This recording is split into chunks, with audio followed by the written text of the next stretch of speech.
ও আমার বান্দারা, তোমরা আমাকে ডাকো।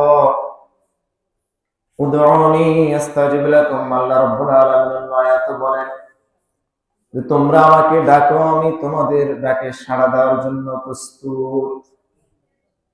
আমাদেরকে, আমাদের মানুষদেরকে আল্লাহ রাব্বুল আলামিন আয়াতে ডাক দিয়েছে যে ও বান্দারা, তোমরা আমি আল্লাহকে ডাকো,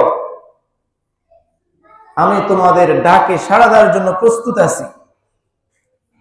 তোমরা যদি আমাকে ডাকো তাহলে আমাকে পাবে। আমি সব সময় তোমাদের ডাকে সাড়া দেওয়ার জন্য প্রস্তুত। কিন্তু আমরা এত হতভাগা দুর্ভাগা বান্দারা, আমরা আল্লাহকে ডাকার সময় পাই না, আমরা আল্লাহকে ডাকি না। অথচ আল্লাহ তাআলা আহ্বান করতেছেন, হে বান্দারা আমাকে ডাকো, আমার জিকির করো, আমার ইবাদত করো, আমার যে 5 ওয়াক্ত নামাজ ফরজ করেছি এগুলা পালন করো।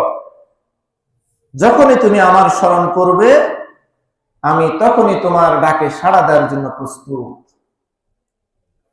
উদউনি আস্তাজিব লাকুম। ও বান্দারা, তোমরা আমাকে ডাকো, আমি তোমাদের ডাকে সাড়া দেওয়ার জন্য প্রস্তুত। কিন্তু আমরা তো ডাকি না আল্লাহকে।